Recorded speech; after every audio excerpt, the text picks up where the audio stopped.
مرحبا بالجميع، معكم رميتو. لبستها. عمرك جربت انك تمشي حافي القدمين بعد ما كبرت؟ كنا زمان بس بعد ما كبرت جربت بالشارع.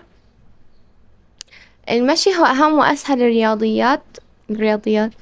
المشي هو اهم واسهل الرياضات اللي يمكن الانسان ممارستها بغض النظر عن عمره ولياقته البدنية، خاصة مع اهمية تلك الرياضة وانعكاسها الايجابي على صحة الانسان. لكن المشي حافي القدمين له فوائد اخرى عديدة ما بيعرفها الكثير. هسألني كيف يعني اجرح نفسي واذا في اشياء ممكن تدخل باجري عادي امشي عليها؟ بعدين الشوز كمان مصنوع عشان يحمي الاجرين. بقولك استنى علي.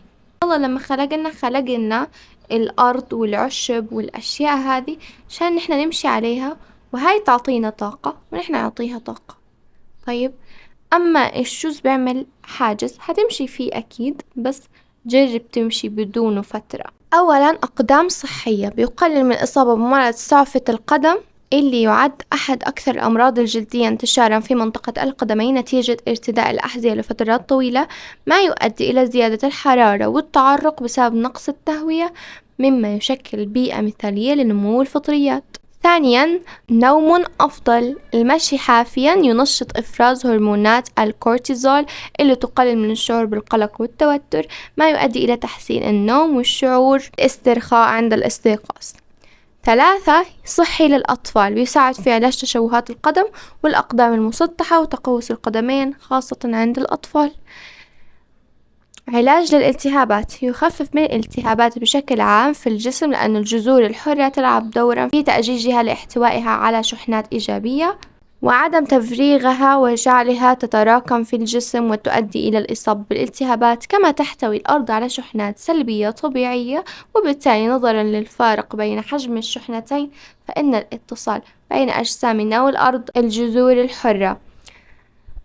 خامسا، تنشيط الدورة الدموية. الحذاء يسبب ضغطا على جوانب القدمين هيك بشكل في مقلوب، وبالتالي يعيق حركة القدم في الأوعية. أما المشي حافيا ينشط المراكز الحيوية في أسفل القدمين، ما يؤدي إلى تنشيط للدورة الدموية وعلاج الدوالي. سادسا، تخفيف ضغط الدم. تشير الدراسات إلى أن تحفيز أطراف الأصابع بين القدمين يساعد على تخفيض ضغط الدم والضغط النفسي. وما ننسى توازن أفضل. إحساس الجسم بالأرض بيعمل على إيقاظ جهاز التوازن في الدماغ وتحفيز الأطراف العصبية، مما يعيد برمجة العقل للسيطرة على التوازن مرة أخرى، وهو أمر مهم بالنسبة لكبار السن اللي يتعرضون للتعثر وفقدان التوازن. ثامنا، تدليك طبيعي للقدم. يساعد السير حافيا على تدريب وتنشيط عضلات القدم اللي تصبح أقوى نتيجة المشي على الأرض غير المستوية.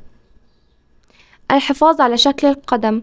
تتسبب الأحذية بشكل عام سيما ذات الكعب العالي في تشويه شكل القدم والأصابع وظهور البثور، وتتسبب في أضرار بأظافر أصابع القدم مع الوقت. أما السير حافيا بيساعد ضبط طريقة المشي واعتدالها. وبس، شكرا لكم على من وقتكم الثمين.